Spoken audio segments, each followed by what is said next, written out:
Hello friends, स्वागत है आप सभी का लव नेक्स्ट डोर के पार्ट 10 में। अब सीन शिफ्ट होता है और हमें दिखाया जाता है मोम को, जो कि एक स्टोर में जाकर जैसे ही अपनी फेवरेट ड्रिंक उठाती है उसी समय एक और आदमी आकर उसी ड्रिंक को पकड़ लेता है। और उस आदमी को देखकर मोम काफी सरप्राइज हो जाती है क्योंकि वो दानो था।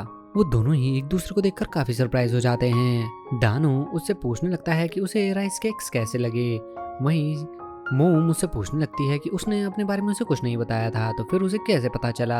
दानू कहने लगता है कि उसने उसे कहा था कि वो उसे ढूंढ लेगा, साथ ही उसने जब उसकी हेल्प की थी तो वो उसका ग्रेटिट्यूड शो करे बिना कैसे रह सकता था। मोम के पूछने पर दानू बताता है कि वो इसी नेबरहुड में शिफ्ट हो गया है, पर अगले ही पल उनकी ये बातें लड़ाई में बदल जाती है क्योंकि वो दोनों ही उस ड्रिंक को छोड़ने के लिए बिल्कुल भी तैयार नहीं होते।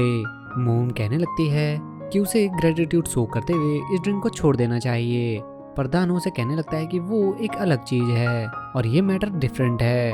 मोम के कहने पर कि उसे ये ड्रिंक बहुत ही ज्यादा पसंद है और वो पिछले 20 सालों से इसे पी रही है। दानो कहने लगता है कि वो पिछले 21 सालों से इसे पी रहा है।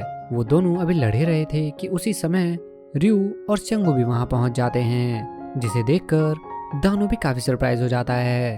अब सीन शिफ्ट होता है जहाँ वो सभी बाहर बैठकर कोल्ड ड्रिंक्स पीना शुरू कर देते हैं। दानो के कहने पर कि वो इस चीज से काफी सरप्राइज है कि उसे अपने नेबरहुड में सेंगो मिल जाएगा। रयू कहने लगती है कि ये दुनिया बहुत ही ज्यादा छोटी है और ये तो एक बहुत ही बड़ा कोइंसिडेंस है और इस चीज पर उन्हें टोस्ट करना चाहिए। पर इस बीच भी दानो का पूरा फोकस उसी ड्रिंक के ऊपर था। अब बातों ही बातों में जैसे ही दानो रयू से कहता है कि शायद वो पहले भी कहीं मिले हैं, रयू भी कहने लगती है कि वैसे तो पिछले 10 साल से यहाँ पर नहीं है, पर हो सकता है कि उन्हें ऐसा इस वजह से लग रहा हो क्योंकि वो बहुत ही ज्यादा सुंदर है। वहीं सेंगो उसे फिर से टीज करने लगता है कि ऐसी बातें करने पर लोग उसे पत्थर भी मार सकते हैं। अब बात को खत्म करने के लिए दानो कहने लगता है कि उन्हें इस तरह के चाइल्डहुड फ्रेंड को देखकर काफी जेलस फील होता है। ये सुनकर जैसे सेंगो उससे पूछता है कि वो पहले कहाँ रहता था, अचानक ही दानो अपनी घड़ी देखकर कहने लगता है कि उसे एक बहुत ही जरूरी काम है और उसे अब यहाँ से जाना होगा। लेकिन मोम उसके बिहेवियर से काफी सस्पिशियस हो जाती है।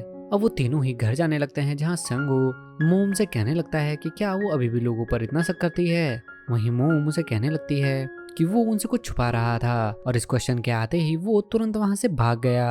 अब इन बातों के बीच ही अचानक ही रयू मोम से उसी टाइम कैप्सूल के बारे में बात करने लगती है और उसे कहने लगती है कि उस टाइम कैप्सूल में उसका लेटर नहीं था। मोम भी कहती है कि ये तो सिर्फ छोटी सी बात है और उनके पूछने पर कहने लगती है कि उसने उस रात ही उस टाइम कैप्सूल को खोल दिया था क्योंकि वो बहुत ही ज्यादा क्यूरियस थी। और ये सुनते ही सेंगो काफी सरप्राइज हो जाता है। मोम कहने लगती है कि रयू ने तो बिल्कुल अपने जैसा ही लेटर लिखा था और फिर सेंगो की ओर देखकर अचानक ही कहने लगती है कि सेंगो ने जो लिखा था वो उसे याद नहीं है, लेकिन उसके एक्सप्रेशन देखने से लग रहा था कि उसे सेंगो की सारी बातें याद हैं। अब जैसे ही रयू मोम को बताने लगती है कि सेंगो ने उसका लेटर तो पढ़ लिया और अपना लेटर नहीं दिखाया, अचानक ही सेंगो कॉल आने का बहाना बनाकर वहां से भाग जाता है और जाकर सोचने लगता है कि क्या मोम को सच में उसके लेटर में लिखी बातें याद होंगी।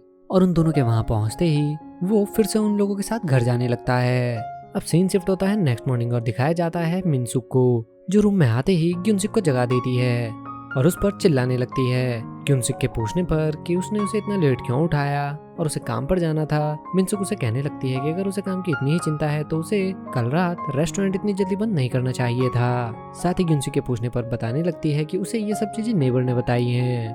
अब मिनसुक उस पर चिल्लाते हुए बाहर आती है, लेकिन बाहर आते ही वो काफी शॉक हो जाती है क्योंकि ग्युनसिक ने उसकी साइकिल पूरे फ्लावर से सजाई हुई थी और ये देखकर वो बहुत ही ज्यादा खुश हो जाती है। यही हमें दिखाया जाता है कि लास्ट नाइट सेंगो के फादर के साथ ड्रिंक करने की वजह से बहुत ही ज्यादा नशे में था और सेंगो के फादर ही उसे लेकर घर जा रहे थे और जैसे ही उसकी नजर वहां पर लगे काफी सारे फ्लावर्स पर पड़ती है, वो एक एक करके उन्हें तोड़ना शुरू कर देता है। सेंगो के फादर के काफी मना करने के बाद भी वो नहीं मानता और उन फ्लावर्स को तोड़ने में लगा रहता है। अब अपने रूम से नीचे आते ही वो खाना देखकर बहुत ही ज्यादा खुश हो जाता है और कहने लगता है कि उसे मिनसुक इसीलिए पसंद है क्योंकि नाराज होने के बाद भी वो उसके खाने का पूरा ख्याल रखती है। अब सीन शिफ्ट होता है जहां वो तीनों बैठकर ग्रेप के साथ ऑनलाइन मीटिंग कर रहे थे। रयू उन्हें पूरी इन्फॉर्मेशन देती है, साथ ही कहती है कि जब नेक्स्ट वीक वो कोरिया आएंगे तो वो इस बारे में मिलकर बात कर सकते हैं। अब उनकी सक्सेसफुल मीटिंग की वजह से म्योंग्यू बहुत ही ज्यादा खुश हो जाता है और रयू की भर भर कर तारीफें शुरू कर देता है कि आज उसे समझ आया कि एक स्ट्रॉन्ग आर्मी का होना कैसा होता है। उन दोनों को इतना फ्रेंडली होते देख म्योंग्यू उनसे पूछने लगता है कि आखिर वो दोनों इतने अच्छे फ्रेंड कब बन गए। म्योंग्यू भी उसे बताता है कि उनकी फ्रेंडशिप तब स्टार्ट हुई जब उन्होंने एक दूसरे को सोशल मीडिया पर फॉलो किया रियो बताती है कि म्योंग्यो के बहुत सारे फॉरेनर फॉलोअर्स हैं। सेंगो भी ये सुनकर कहने लगता है कि उसे तो इंग्लिश आती भी नहीं है, तो फिर वो क्या करता है। म्योंग्यो उसे समझाने लगता है कि यहाँ सिर्फ प्रेजेंस की फ्रेंडशिप होती है। साथ ही उसे बताने लगता है कि वो और नायोन भी एक दूसरे को फॉलो करते हैं। इस बीच म्योंग्यो के कहने पर कि शायद उसे लगता है कि नायोन का एक और अकाउंट भी है। रियो भी उसे बताती है कि कोई भी एम्प्लॉय अपने बॉस के साथ अपनी पर्सनल लाइफ शेयर नहीं करना चाहता। अब म्योंग्यो भी अचानक ही जैसे रियो से पूछता है कि आखिर उसने ग्रेप को क्यों क्विट किया।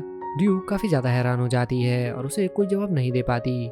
पर उसी समय अचानक से म्योंग्यो को एक कॉल आ जाता है। पहले वो उस क्लाइंट से बात करने की कोशिश करता है, पर फिर अचानक ही ये कहकर फोन सेंग्यो को दे देता है कि उनके कंपनी के प्रेसिडेंट उससे बात करना चाहते हैं। वहीं लैपटॉप को बंद करते हुए अचानक ही रियो उन मीटिंग मेंबर्स की कुछ बातें सुन लेती है। अब सीन शिफ्ट होता दिखाया जाता है दानो को, जहां घर से बाहर आते ही उसे मोम की मॉम मिल जाती है, जो कि एक हैवी बॉक्स ले जा रही थी।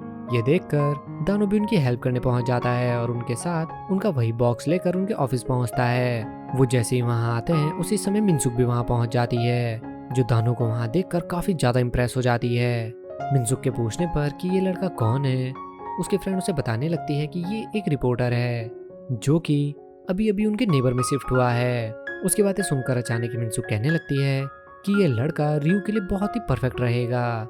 साथ ही जब वो देखती है कि वो इतना हैवी बॉक्स उठाकर लाया है, वो और भी ज्यादा इम्प्रेस हो जाती है कि ये लड़का रिपोर्टर होने के साथ साथ काफी स्ट्रांग भी है।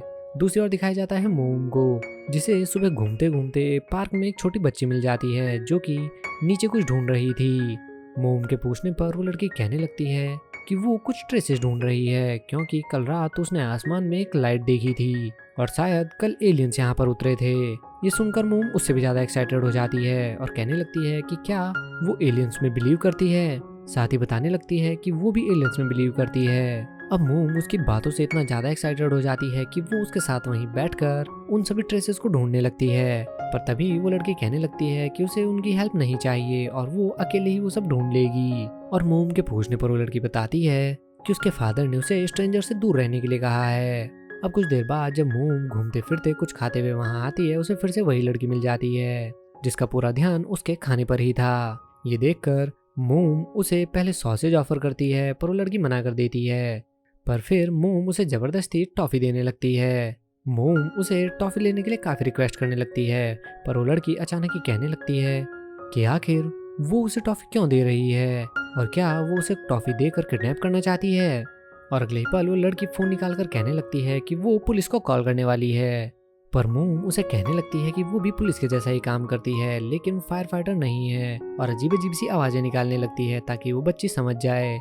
पर वो बच्ची उसी से कहने लगती है कि क्या वो सिर्फ ये कहना चाहती है कि वो एक पैरामेडिक है। और ये सुनकर मोम भी थोड़ा एम्बेरस हो जाती है। अब सीन शिफ्ट होता है जहाँ रियो बड़े ही गुस्से में सेंगो के ऑफिस घुसती है और उसे लंच पर चलने के लिए कहती है। पर सेंगो उसे कहने लगता है कि उसका शेड्यूल बहुत ही टाइट है और वो नहीं जा पाएगा। पर रियो बहुत ही गुस्से में उसे कहने लगती है कि क्या वो इसके लिए खाना छोड़ देगा, और भले ही ये ग्रेप कंपनी का काम है, ये चीज मैटर नहीं करती। और साथ ही कहने लगती है कि ग्रेप कंपनी जानती ही क्या है कि वो कोरिया का कितना बड़ा आर्किटेक्ट है। रियो को इतना ज्यादा गुस्से में देखकर सेंगो उससे पूछने लगता है कि आखिर उसे क्या हुआ है। रियो भी उसे बताने लगती है कि लैपटॉप बंद करते हुए उसने उन सभी की बातें सुन ली थी और शेड्यूल टाइट होने की वजह से उन्होंने पहले ही ये प्रोजेक्ट दूसरी फर्म को देने का डिसाइड कर लिया है। सेंगो के पूछने पर कि क्या उसने ये बात म्योंगो को बताई है, रियो मना कर देती है, जिस पर सेंगो उसे इस बात को भूलने के लिए कहता है। साथ ही कहता है कि उसे ये इन्फॉर्मेशन अनऑफिशियली मिली है और जब तक उसे ऑफिशियली ये इन्फॉर्मेशन नहीं मिलती वो ऐसा नहीं कर सकता। ये सुनकर रियो भी कहने लगती है कि इसके बाद उसे पूरे दिल से इस प्रोजेक्ट पर काम करने की जरूरत नहीं है और वो हाफ हार्टेडली भी काम कर सकता है। सेंगो भी कहने लगता है कि वो हाफ हार्टेडली कोई काम नहीं करता और वो अपने काम में कोई डिस्क्रिमिनेशन भी नहीं रखता, फिर चाहे उसके जीतने के चांसेस कितने ही कम क्यों ना हो। रियो भी ये सुनकर काफी गुस्सा होकर उस पर चिल्लाने लगती है कि क्या सब कुछ पता होने के बाद भी वो ऐसे ही काम करता रहेगा, और आखिर वो ग्रेप कंपनी के बारे में जानता ही क्या है और उससे ज्यादा अच्छे से वो उसे जानती है। सेंगो भी उसे कहता है कि उसे उसके हार्डवर्क के बारे में इस तरह से बात नहीं करनी चाहिए। साथ ही कहने लगता है कि भले ही वो ग्रेप कंपनी को नहीं जानता, लेकिन वो खुद को बहुत ही अच्छे से जानता है। रियो के काफी कहने के बाद भी जब वो नहीं मानता तो रियो उसे कहकर जाने लगती है कि अगर वो फिर भी इस प्रोजेक्ट को कंटिन्यू रखना चाहता है तो वो उसे इस प्रोजेक्ट से बाहर समझ सकता है। साथ ही कहने लगती है कि क्या उसे इस बारे में म्योंग्यू को नहीं बताना चाहिए। अब सीन शिफ्ट होता है और हमें दिखाया जाता है दोंगजिन को, जो कि अपने जिम में एक्सरसाइज कर रहा था और देखकर सोच रहा था कि ये जिम उसके लायक नहीं है। पर उसी समय जैसे ही नायुन वहां पहुंचती है, वो तुरंत उसके पास पहुंच जाता है और उसके सामने जिम और अपने कोच दोनों की भर भर कर बुराइयां करने लगता है। नायुन भी चुपचाप वहां खड़े होकर उसकी बातें सुन रही थी और उसकी हाँ में हाँ मिला रही थी। वह भी अपने कोच की बुराई कर ही रहा था कि उसी समय उसका कोच भी वहां आ जाता है और नायुन को अपने साथ रजिस्ट्रेशन कराने ले जाता है। दूसरी ओर दिखाया जाता है मोम और रयू को, जो कि फिर से अपने रूम में बैठकर पार्टी कर रहे थे। मोम उसे बताने लगती है कि आज वो अपनी एक नई फ्रेंड से मिली। मोम के बताने पर कि वो घास में कांच के छोटे छोटे टुकड़े ढूंढ रही थी। रयू उसे याद दिलाने लगती है कि बचपन में वो भी ऐसे ही किया करती थी।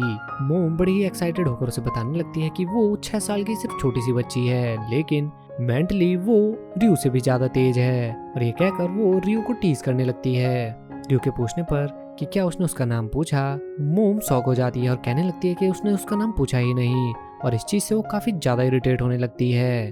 उसी समय वहां पर एक बड़ी सी फोटो देखकर रयू भी उससे पूछने लगती है कि पहले तो उसने अपने फेवरेट सुपरस्टार्स के पोस्टर यहाँ लगाए थे, तो उसका टेस्ट कब से चेंज हो गया। मोम भी कहने लगती है कि वो सब वो पहले किया करती थी, पर अब वो ऐसी नहीं है। सीन शिफ्ट होता है जहाँ स्योंग्यो के डिजाइन को देखकर म्योंग्यू कहने लगता है कि उसका डिजाइन काफी अच्छा है, लेकिन उसका डिजाइन इम्पैक्ट नहीं डाल रहा है। जिसके बाद स्योंग्यो उसे एक और आइडिया देता है और उसे वो आइडिया बहुत ही ज्यादा पसंद आता है।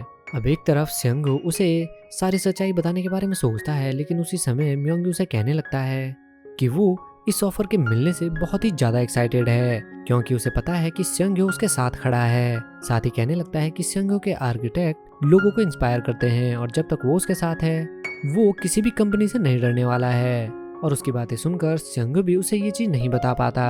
अब सीन शिफ्ट होता है जहाँ मोम फिर से बड़े एक्साइटेड होकर जैसे स्टोर में एक लॉलीपॉप खाने जाती है, उसी समय दानो वहां पहुंच जाता है और वो फिर से एक लॉलीपॉप के ऊपर लड़ना शुरू कर देते हैं और उन्हें फिर से बच्चों की तरह लड़ते हुए देखकर स्टोर कीपर उनके सामने पूरा बॉक्स खोल देती है, जिसे देखकर वो दोनों ही एम्बेरस हो जाते हैं। अब बाहर आकर जहाँ दानो कहने लगता है कि ये खाकर वो बहुत ही एक्साइटेड फील कर रहा है, वहीं मोम कहने लगती है कि वो बहुत ही फ्रस्ट्रेटेड फील कर रही है। दानो उसे लिफ्ट देने के लिए कहता है, लेकिन मोम मना कर देती है और दानो की गाड़ी देखकर मोम भी सोचने लगती है कि उस आदमी की गाड़ी भी ऐसी ही थी जिसकी टी शर्ट पर मडमैन लिखा हुआ था, लेकिन ये वैसा बिल्कुल भी नहीं है। अब सीन शिफ्ट होता है और दिखाया जाता है दानो को, जो कि अभी भी अपने सामान को अनपैक कर रहा था। उसी समय अपने पुराने कैमरा को देखकर वो काफी एक्साइटेड हो जाता है और जब वो उसे अपने कंप्यूटर से कनेक्ट करता है तो वो कुछ देखकर काफी खुश होने लगता है। दूसरी ओर दिखाया जाता है स्योंग्यो को, जो कि अपनी मीटिंग के लिए तैयारी कर रहा था। तभी उसकी नजर फिर से रयू के उसी पौधे पर पड़ जाती है, जिसमें फिर से वो कुछ न्यूट्रिशन डालने लगता है। साथ ही कहने लगता है कि रयू ने उसे परेशान करने का एक नया तरीका ढूंढ लिया है। अब जैसे ही वो जाने लगता है, उसी समय उसके आईपैड पर एक मैसेज आता है जो कि दानो की तरफ से था, जिसमें दानो ने उसे एक ओल्ड फोटो भेजी थी। साथ ही कहता है कि उसे मालूम था कि उसने उन दोनों को पहले कहीं देखा है। उसी समय म्योंग्यो भी उसे बुलाने वहां पहुंच जाता है। अब म्योंग्यो उससे पूछने लगता है कि क्या रयू उनसे होटल में मिलने वाली है, पर स्योंग्यो कहता है कि बिजी होने की वजह से रयू नहीं आ पाएगी। लेकिन बाहर आते ही वो शॉक हो जाता है, क्योंकि रयू तैयार होकर उनके साथ जाने के लिए वहीं पर खड़ी थी। अब नेक्स्ट सीन में होटल में पहुंचते ही म्योंग्यो को काफी तेज प्रेशर आ जाता है। उसके जाते ही स्योंग्यो रयू से पूछने लगता है कि वो तो नहीं आने वाली थी, तो फिर वो क्यों आई। रयू कहने लगती है कि उसे इतनी अच्छी इंग्लिश नहीं आती और अगर मीटिंग में उन लोगों ने ज्यादा कुछ कहा तो उसकी तरफ से वो उन्हें इंग्लिश में गालियां देगी। वो अभी बात कर ही रहे थे कि उसी समय ग्रेप के मेंबर्स भी वहां पहुंच जाते हैं और जैसे ही उनमें से एक मेंबर क्रिस रयू को देखता है, वो भी सरप्राइज हो जाता है और उसे पूछने लगता है कि वो यहाँ क्या कर रही है और उसे उससे मिलकर काफी अच्छा लगा। वहीं रयू उसे देखकर बहुत ही ज्यादा शॉक हो जाती है। और इसी सीन के साथ ये पार्ट भी यहीं पर खत्म हो जाता है। तो मिलते हैं लव नेक्स्ट डोर के नेक्स्ट पार्ट के साथ, तब तक के लिए बाय बाय।